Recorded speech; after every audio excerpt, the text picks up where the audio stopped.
جناب صدر، کیونکہ تعلیم ہی سکھاتی ہے جینے کا سلیقہ. تو میرے پیارے نبی حضرت محمد صلی اللہ علیہ وآلہ وسلم نے فرمایا، ماں کی گود سے لے کر لحد تک علم حاصل کر.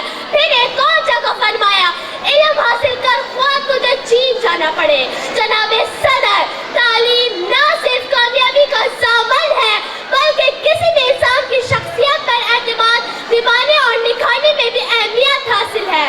تعلیم بنیادی طور پر کسی بھی قوم اور معاشرے کا قیمتی اثاثہ ہوتی ہے. میرے ہاتھ میں قلم ہے، میرے ذہن میں اجالا. میرے ہاتھ میں قلم ہے، میرے ذہن میں اجالا. مجھے کیا دبا سکے گا کوئی ظالموں کا پالا. مجھے فکر امن عالم تجھے اپنی ذات کا غم. مجھے فکر امن عالم تجھے اپنی ذات کا غم. میں طلوع ہو رہا ہوں، تو غروب ہونے والا. جناب صدر، اسی علم کی بدولت اللہ تعالیٰ نے انسان کو اشرف المخلوقات ٹھہرایا.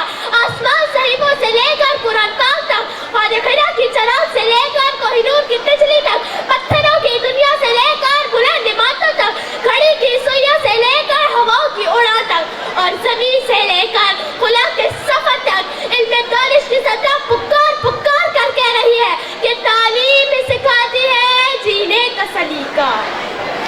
جناب صدر، تعلیم اجتماعی اور انفرادی طور پر نہایت اہم ہے. حیرت ہے کہ تعلیم و ترقی میں ہے پیچھے. حیرت ہے کہ تعلیم و ترقی میں ہے پیچھے جس قوم کا آغاز اقرا سے ہوا تھا. جناب صدر، کسی بھی ملک کی شخصیت پر اعتماد نبھانے اور نکھارنے میں بھی اہمیت حاصل ہے. اور بس آخر میں ایک شعر کہنا چاہوں گی، منزل سے آگے بڑھ کر منزل تلاش کر، مل جائے تجھ کو دریا کا سمندر تلاش کر. ہر شیشہ ٹوٹ جاتا ہے پتھر کی چوٹ سے، پتھر ہی ٹوٹ جائے وہ شیشہ تلاش کر. سجدوں سے تیرے کیا ہوا صدیاں ہی گزر گئی، سجدوں سے تیرے کیا ہوا صدیاں ہی گزر گئی. دنیا ہی تیری بدل جائے وہ سجدہ تلاش کر. بس.